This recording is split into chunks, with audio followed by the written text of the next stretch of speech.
말씀 우리 요한일서 3장 우리 9절 우리 한 절 말씀입니다. 신약성경 390페이지에 있는 요한일서 3장 우리 9절 말씀 우리 한 목소리로 하나님께 봉독해 올립니다.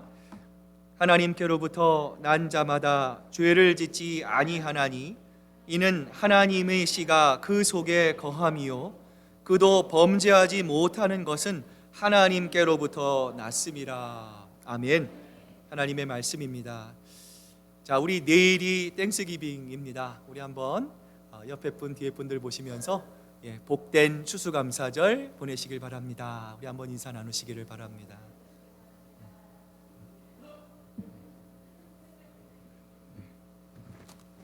시간이 여러분 정말 빠르지 않습니까? 벌써 1년의 한 해가 저물어 갑니다.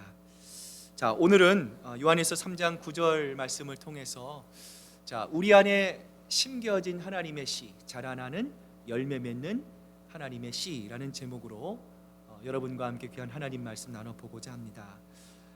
여러분, 우리 그리스도인들이 가장 많이 또 배우고 또 가장 많이 들어서 알고 있다 생각하는 것 가운데 여러분 어떤 것이 있다고 생각합니까?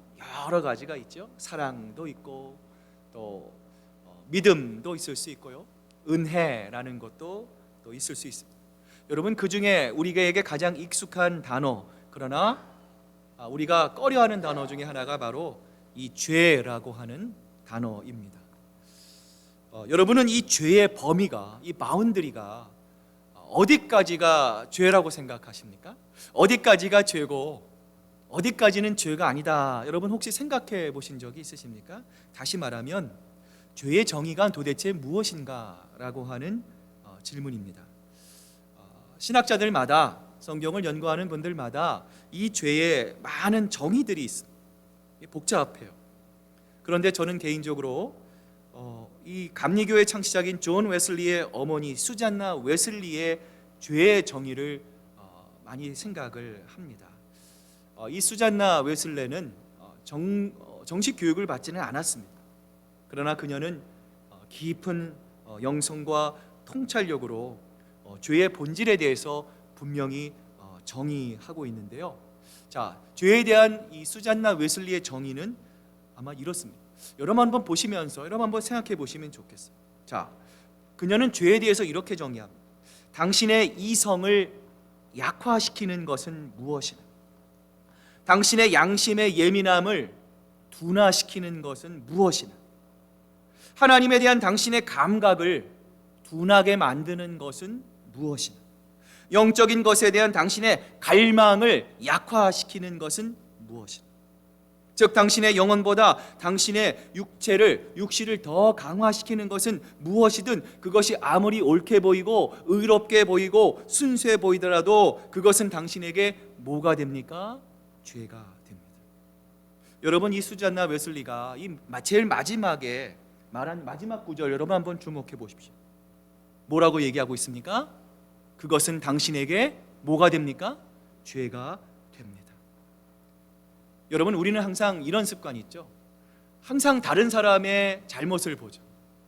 다른 사람의 부끄러움과 다른 사람의 연약함과 다른 사람이 하지 못하는 것을 지적을 잘합니다.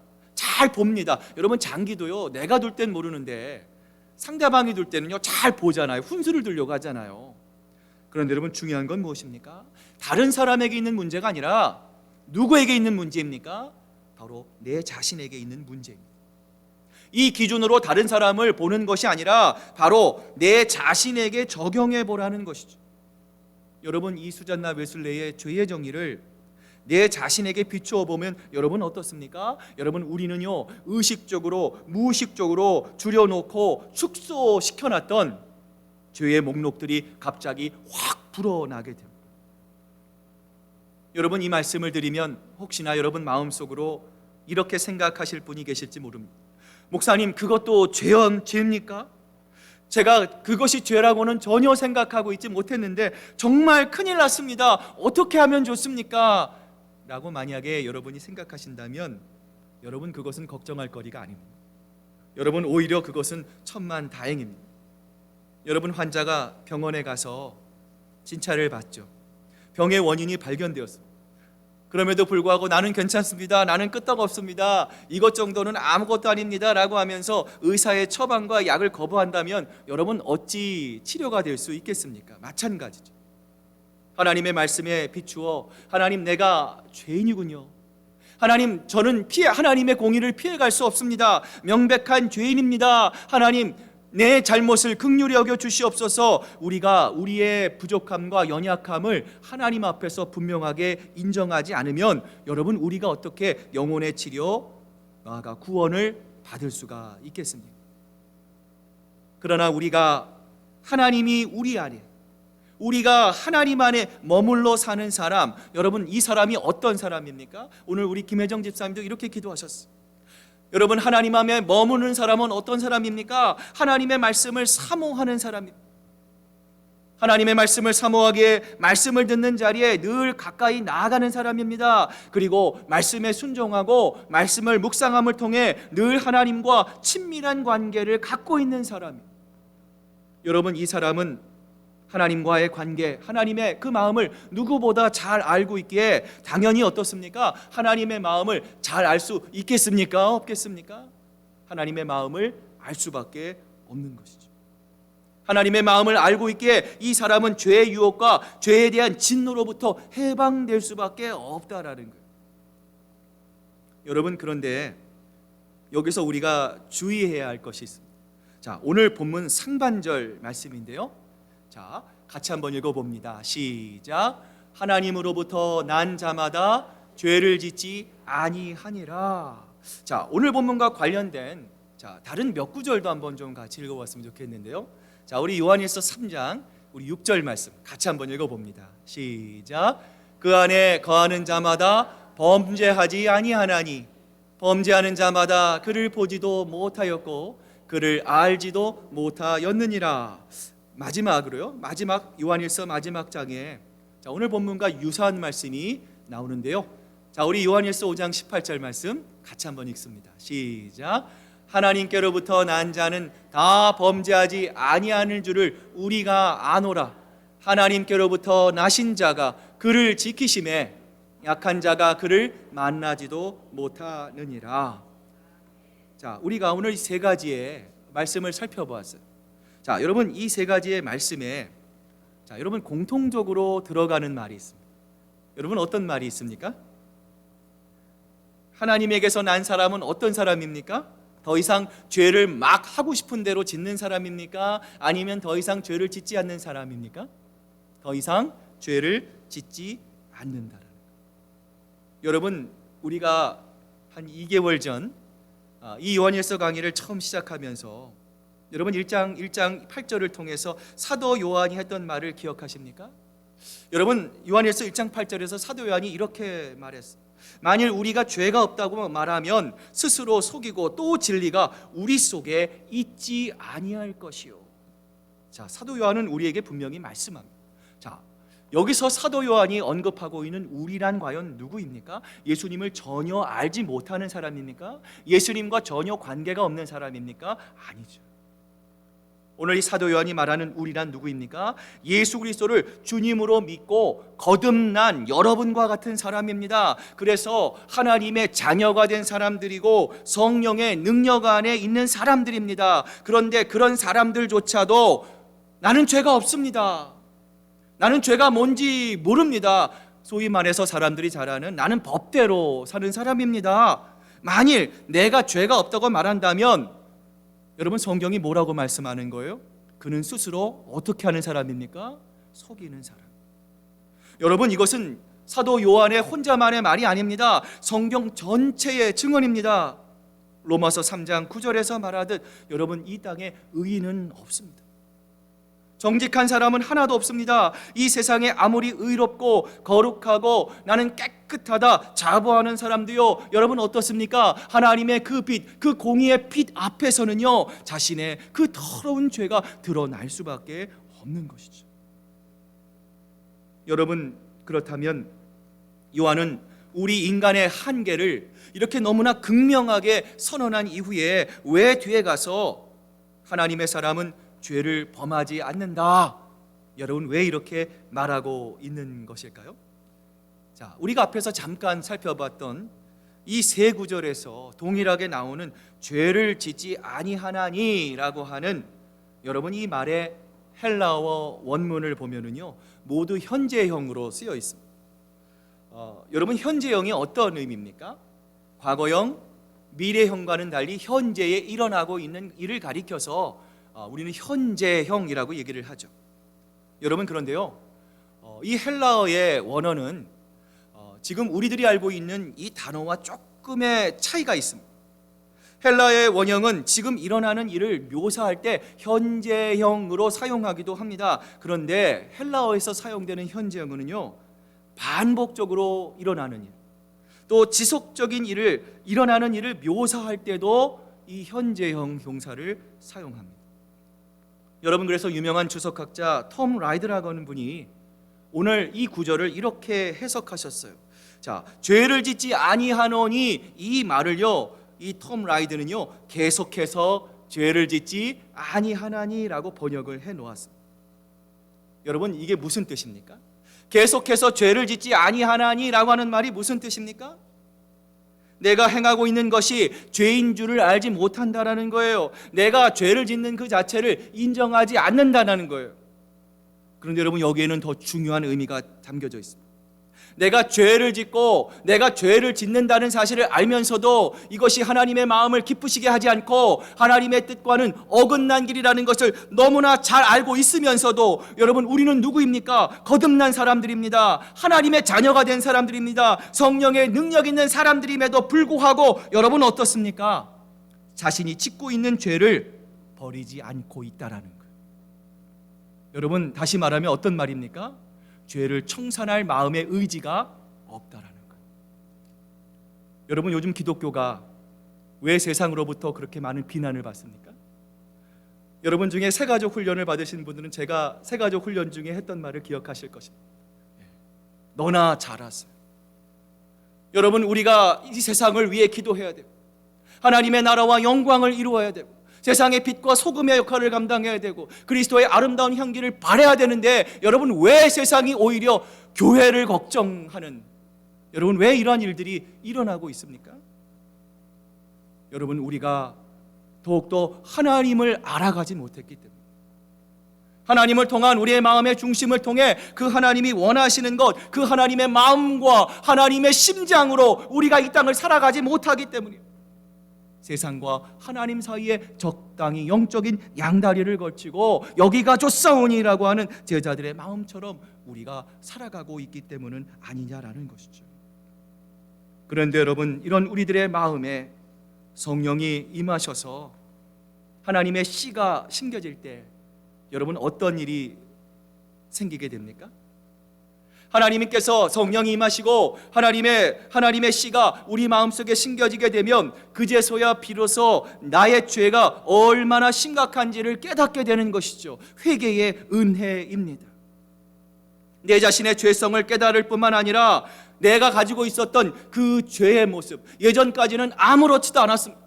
죄와 함께 살았습니다. 오히려 더 큰 죄를 짓는데 주저하지 않았습니다. 그런데 하나님의 씨가 우리 마음속에 들어오면 내 자신의 죄를 깨달을 뿐만 아니라 내가 가지고 있는 죄가 불편해지기 시작해요. 그리고 하나님은 궁극적으로 우리가 불편해하는 우리가 깨달은 이 죄를 이길 힘도 하나님이 주시게 됩니다. 하나님과 깊은 사귐을 갖고 있는 사람은 여러분 기억하십시오. 절대로 죄의 습관에 관행 안에 꽈리를 들고 앉아 있을 수가 없는 것이죠. 예전에 어느 집사님이 어린 시절에 마음의 상처가 심했다고 합니다. 이분이 대학 생활을 하면서요 마음의 상처를 풀기 위해서 춤바람이 나셨대요. 당시에 요즘은 어떤 춤이 유행하는지 저는 잘 모르겠습니다. 예전에는요 70년대 80년대 여러분 어떤 춤이 유행했죠? 잘하시는 거죠. 디스코가 유행했어요. 이분이 모든 삶의 스트레스를요 이 디스코로 풀었대요. 그런데 어느 날 이분에게도 예수님이 찾아오셨습니다. 집사님의 마음 깊숙한 곳에 있는 다른 사람들은 아무도 알 수 없는 어린 시절의 상처와 그 쓴 뿌리들을 예수 그리스도의 보혈의 피로 씻어주셨어요. 그 결과 집사님은 완전히 예수님의 사람으로 거듭났습니다. 예전에는 춤추는 게 너무 행복했습니다. 디스코장에 가는 게 너무 행복했습니다. 그런데 더 이상 춤을 추는 것이 즐겁지 않았습니다. 왜 그렇습니까? 이제는 더 이상 춤을 추고 싶지 않았기 때문에요. 춤을 추지 않아도 춤보다 더 기쁘고 더 벅찬 감격이 그 마음속에 생겼기 때문입니다.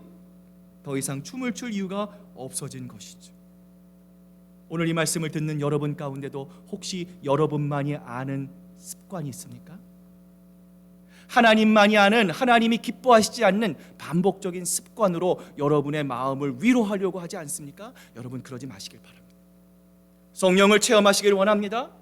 성령으로 자유함을 얻기를 원합니다. 이 세상의 그 어떤 것도 일시적이 아닌 하나님만이 주시는 영원한 행복과 자유함을 주님과의 교제를 통해서 경험하는 여러분 모두가 되시기를 축복합니다. 여러분, 그리스도 안에서는요, 이런 엄청난 변화가 일어납니다. 그러면 우리가 이렇게 생각할 수 있어요. 목사님, 정말 우리에게도 그러한 변화가 일어날 수 있을까요? 목사님, 차마 말 못하지만, 참 부끄러워서 고백을 못하지만 저는 매일 이런 문제로 넘어집니다. 이런 문제로 제가 너무나 마음이 부끄러웠는데 정말 내게도 희망이 있을까요? 정말 내게도 그런 변화가 일어날 수 있습니까? 여러분, 그렇습니다. 여러분, 우리의 마음이 정말 바뀔 수 있습니까? 여러분, 우리의 생각에, 우리의 고정되어 있는 픽스드한 마인드에 하나님께서 우리의 마음을 녹이시고 하나님 기뻐하시는 그런 놀라운 성령의 변화가 일어날 수 있습니까? 여러분, 일어날 수 있습니다. 우리의 힘으로는 불가능합니다. 그러나 성령이 역사하시면 가능한 것이죠. 성령이 우리 안에서 예수 믿으면 죄 안 짓는 사람, 성령이 우리 안에서 예수 믿으면 죄 짓기를 싫어하는 사람이 되신다, 분명히 말씀하셨기 때문입니다. 여러분, 오늘 본문 하반절에서 이렇게 말씀하지 않습니까? 하나님의 씨가 그 사람 속에 있기 때문이에요. 사랑하는 여러분, 하나님의 씨는 무엇입니까? 성령 하나님이십니다. 여러분, 우리가 예수님을 믿으면 교회 다니고 교회 등록하는 것으로 끝나는 것이 아닙니다. 여러분, 예수님을 믿는다는 것은 무엇입니까? 하나님의 씨, 성령 하나님께서 우리 안에 내주하시고 우리 안에 찾아오시는 것을 경험하는 것입니다. 성령이 우리 안에 들어오면 우리는 어떤 변화가 있습니까? 내 뜻대로 살 수 없는 것입니다. 내 마음대로 살 수 없는 겁니다. 과거의 나는 없어지는 것입니다. 내가 육신이 원하는 것, 정욕대로 사는 것, 이기적인 삶, 용서하지 못하는 삶, 과거의 삶대로 살지 못합니다. 사랑하는 시애틀 큰사랑교회 성도 여러분, 하나님의 씨가 우리 속에 있다는 사실을 우리는 반드시 기억해야 합니다. 여러분, 그렇습니다. 하나님께서 우리 안에 계십니다. 하나님이 내 안에 내주하십니다. 성령께서 지금도 하나님 우리 안에서 하나님 나를 위해서 기도하십니다. 지금도 예수 그리스도께서 하나님 우편에서 나를 위해 중보하고 계신다는 것을 아는 순간부터 우리의 문제는 문제가 아니 되는 것입니다. 우리는 그 모든 문제를 뛰어넘는 예수 그리스도의 마음과 시각을 갖게 되는 것입니다. 여러분, 이러한 사실을 오늘 본문에서는 이렇게 말하지 않습니까? 그는 죄를 지을 수 없습니다. 그는 누구에서 났기 때문이요? 하나님에게서 났기 때문입니다. 오늘 그런 의미에서 우리 한번 옆에 분 바라보시면서요, 우리 한번 진심으로 당신 안에 하나님의 씨가 있습니다, 우리 한번 고백하시기를 바랍니다.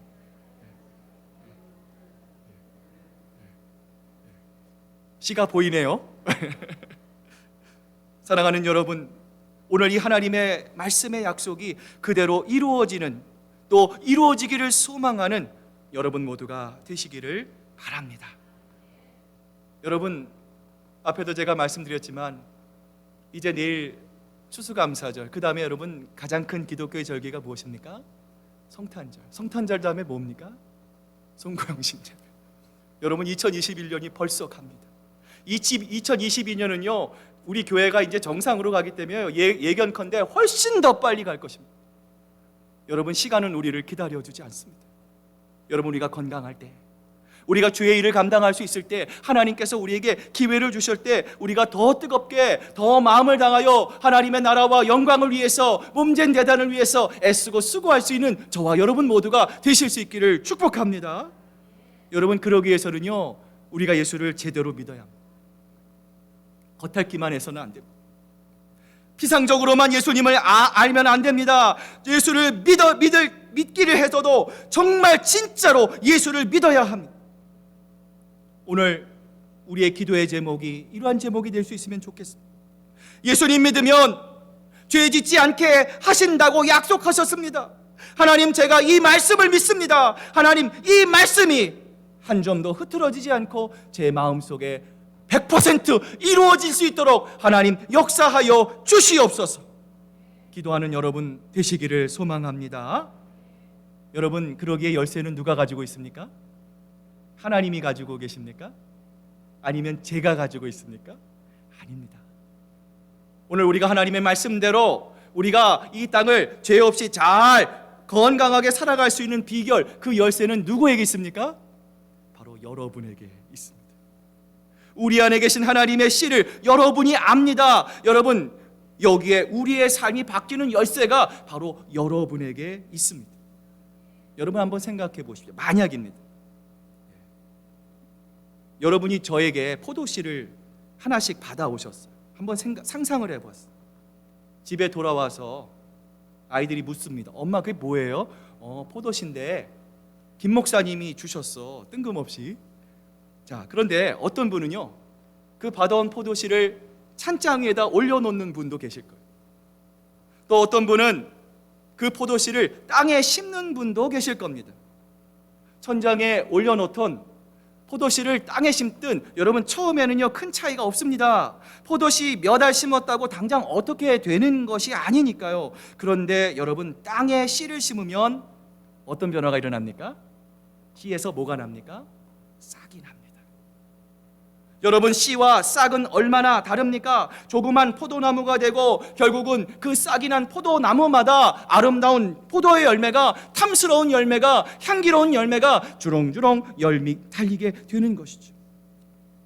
여러분, 똑같은 씨를 나눠드려도 이렇게 다른데 오늘 여러분은 그 씨를 어떻게 하고 계십니까?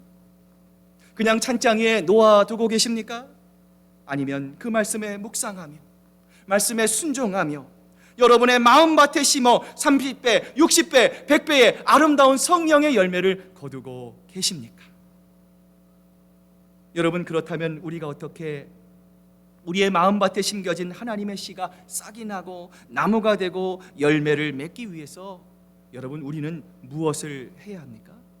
여러분, 무엇을 해야 합니까? 여러분, 너무나 잘 알고 계시죠.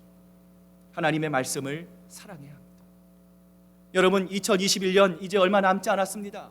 여러분, 올 한 해 지금까지 우리 교회가 달려왔던 우리 교회의 표가 무엇입니까? 하나님의 말씀이 우리의 소망입니다. 여러분, 정말 하나님의 말씀이 여러분의 소망입니까? 아니면 여러분, 세상입니까? 말씀을 사랑하고 우리가 예배를 사랑하고 기도 생활을 하고 하나님의 말씀을 깨닫게 하신 대로 그 말씀을 실천하기 위해 애쓰고 순종해야 합니다. 여러분, 그래서 우리의 심령이 성령 충만할 수 있어야 합니다. 여러분, 우리가 오해하는 것이 있습니다. 성령님이 우리 안에 오신 것과 성령 충만한 것은 여러분, 다른 문제입니다. 성령 충만해야만 성령의 열매를 맺을 수가 있는 것이죠. 여러분, 이러한 성령 충만의 열매를 예수님은 요한복음 15장 4절부터 5절에서 우리에게 말씀하셨는데요. 자, 우리 한번 앞을 보시면서 같이 한번 읽어봅니다. 시작. 내 안에 거하라. 나도 너희 안에 거하리라. 가지가 포도나무에 붙어 있지 아니하면 스스로 열매를 맺을 수 없음 같이 너희도 내 안에 있지 아니하면 그러하리라. 나는 포도나무요 너희는 가지라. 그가 내 안에 내가 그 안에 거하면 사람이 열매를 많이 맺나니 나를 떠나서는 너희가 아무것도 할 수 없습니다. 오늘 예수님은 뭐라고 말씀하십니까? 네가 하고 싶은 대로 다 해라. 여러분, 나이키 광고 옛날에 여러분 기억나십니까? Just do it. 여러분, 그거는요 반그리스도적인 광고. 여러분, 세상 가운데 모든 걸 다 좋아하시면 안 돼요. Just do it이라는 게 어떤 뜻입니까? 네가 하고 싶은 대로 다 해라. 여러분, 혹시 여러분 중에 자녀에게 그렇게 말씀하시는 분이 계십니까? 네가 하고 싶은 대로 다 하고 살아. 네가 원하는 대로 해. 여러분, 절대로 그렇게 해서는 안 되죠. 우리는 어떤 삶을 살아야 합니까? 하고 싶은 것 해야 합니다. 그러나 주님 안에 거해야 합니다. 우리가 먼저 주님을 사랑하고 하나님을 깊이 알아가고 하나님과의 사귐을 통해서 하나님께서 우리에게 주신 사명과 소명을 가지고 하나님께서 주신 우리의 달란트를 가지고 우리가 이 세상을 살아가라고 말씀합니다. 우리가 주님 안에 거하지 않으면 예수님은 아무 열매도 맺을 수 없다 말씀합니다. 사랑하는 여러분, 이미 우리 안에 엄청난 축복이 임했습니다. 하나님의 씨 성령 하나님이 우리 마음 가운데 찾아오셨습니다. 성령님이 우리가 계속해서 예수님을 바라보도록 성령께서 우리를 이끌어 주십니다. 그래서 24시간 주님을 바라보아야 합니다. 여러분, 이렇게 하루 24시간 남편과 아내가 아니라 우리 주님을 바라보면 어떤 변화가 생길까요? 여러분, 한번 생각해 보세요.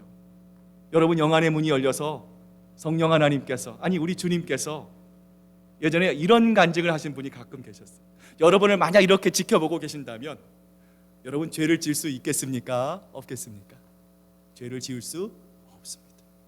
우리는 하나님이 보이지 않는다는 이유만으로, 예수님이 만져질 수 없다는 이유만으로 아무런 양심의 가책 없이 죄를 짓고 있지는 않습니까? 다른 사람에게 들키지 않으면 여전히 나는 사람들에게 올바로 좋은 사람, 인정받는 사람으로 그 자리에 만족하고 있지는 않느냐라는 것입니다. 그러므로 여러분 안에 하나님의 씨가 심겨진 사실을 정말 우리가 알고 우리의 남은 삶 동안 온전히 하나님만을 기뻐하고 하나님께만 영광 돌리는 하나님 앞에서 정직한 우리 모두가 되실 수 있기를 주님의 이름으로 축복합니다. 두 번째로, 우리의 마음의 밭에 심겨진 하나님의 씨가 싹이 나고 나무가 되고 열매를 맺기 위해서는 우리가 이런 고백을 해야 하는데요. 우리 갈라디아서 2장 20절 말씀 같이 한번 읽어봅니다. 시작.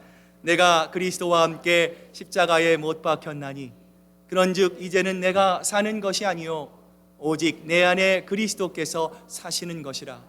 이제 내가 육체 가운데 사는 것은 나를 사랑하사 나를 위하여 자기 자신을 버리신 하나님의 아들을 믿는 믿음 안에서 사는 것이라. 여러분, 바울은 어떻게 하나님의 씨가 열매를 맺게 됐다라고 고백합니까? 여러분, 그 이유가 무엇입니까? 내가 어떻게 했어요? 예수 그리스도와 함께 어떻게 했어요? 십자가에 못 박혔어요.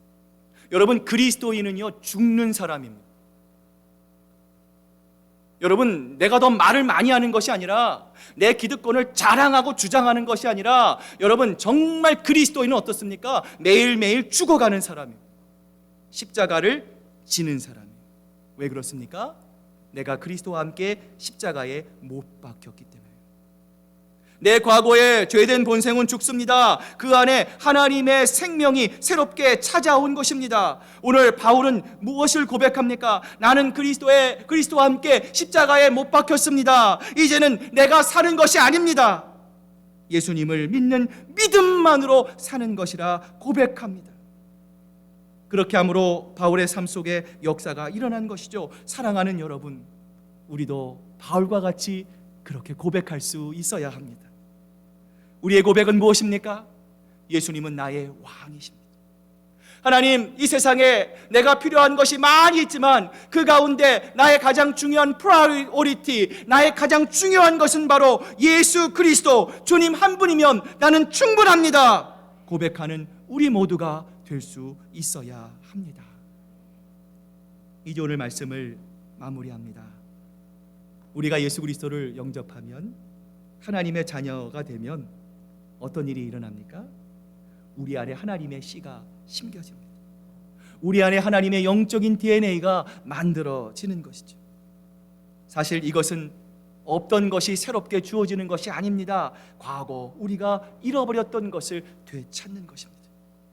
하나님을 떠나 죄에 빠진 까닭에 잃어버린 하나님의 형상을 우리가 다시 되찾는 것입니다. 그 씨앗이 우리 안에서 자라나게 되면 우리가 생각하는 것, 우리가 말하는 것, 우리가 행동하는 모든 것에서 하나님의 모습이 드러날 수밖에 없는 것이죠.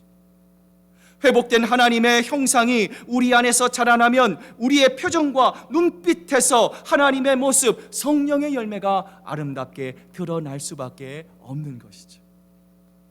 오늘 이 말씀을 마무리하면서 우리 안에 맺혀지기를 소망하는 성령의 열매들이 무엇인지를 같이 한번 살펴보고자 하는데요. 베드로후서 1장 5절부터 9절의 말씀 우리 같이 한번 읽어봅니다. 시작.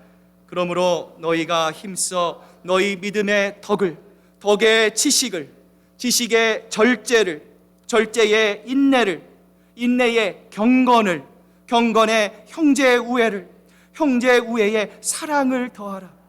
이런 것이 너희에게 있어 흡족한즉 너희로 우리 주 예수 그리스도를 알기에 게으르지 않고 열매 없는 자가 되지 않게 하려니 이런 것이 없는 자는 맹이라도 멀리 보지 못하고 그의 옛죄가 깨끗하게 된 것을 잊었느니라. 하나님의 씨앗이 자라 열매를 맺으면 오늘 여기에 열거된 것 같은 여러 가지 성령의 열매들을 맺게 됩니다. 자, 그런데 여러분 그것은 어디서부터 시작을 합니까? 성령을 통해서 여러분 마음에 심겨진 하나님의 씨앗으로부터 자라나는 것이죠. 사랑하는 여러분, 여러분 마음속에 이미 하나님의 씨앗이 심겨져 있습니다. 여러분 그것을 의심하지 않기를 바랍니다. 자, 그 씨앗이 자라기 위해서 마지막으로 우리가 해야 할 일이 있어요. 여러분 노란 글씨로 뭐라고 되어 있습니까? 너희로 우리 주 예수 그리스도를 알기에 어떻게 하라고요? 게으르지 않는. 여러분 세상은 우리로 하여금 게으르게 만듭니다. 주님을 사랑하지 못하게 합니다. 자꾸만 우리를 끌어당깁니다. 하나님과 사귀지 못하도록 합니다. 기도하지 못하도록 우리를 만듭니다.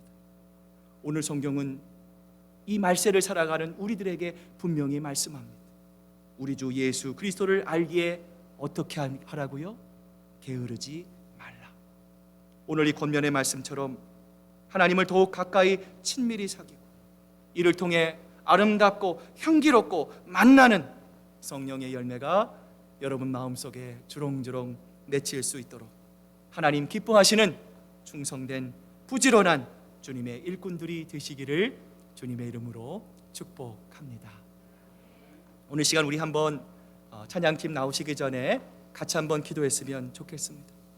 혹시 아직 주님 앞에 해결되지 못한 여러분만이 아는 죄가 혹시 있습니까? 오늘 주님은 여러분이 주님 앞에 나와 정직한 마음으로 회개하기를 원하십니다. 우리가 야고보서 강해할 때 여러분 살펴보았지 않았습니까? 우리가 하나님께 우리의 죄를 자백하면 하나님은 미쁘시고 의로우사 우리의 모든 죄를 깨끗하게 해주실 분이다. 성경은 우리에게 말씀합니다. 여러분 우리가 예수님을 믿을 때 우리가 겉모습만 가지고 예수님을 믿으면 안 될 것입니다. 한번 우리가 예수님 믿어도 정말 잘 믿어야 되지 않겠습니까? 뜨겁게 믿어야 되지 않겠습니까? 정말 예수님의 마음으로 그런 마음으로 우리가 신앙생활 해야 되지 않겠습니까? 여러분 부흥은 다른 데 있지 않습니다. 프로그램에 있지 않습니다. 바로 오늘 주님 앞에 자복하는 하나님의 씨가 자라나서 아름다운 성령의 열매를 맺기 원하는 작정하는 여러분의 그 마음의 결단으로부터 부흥은 시작이 됩니다. 오늘 그 사실을 여러분 꼭 기억하시고 하나님 내 죄를 회개합니다. 하나님 내 마음에 심겨진 씨가 자라나 열매를 맺기를 원합니다. 하나님의 놀라운 부흥의 역사가 우리 교회의 부흥이 하나님 바로 나로부터 시작될 수 있기를 간절히 소망합니다. 오늘 시간 우리 한번 주님께서 여러분에게 주신 은혜대로 여러분 소리내서 기도하셔도 좋고요 묵상으로 기도해 줬습니다. 오늘 시간 우리 간절한 마음으로 함께 주님께 기도로 나아가겠습니다.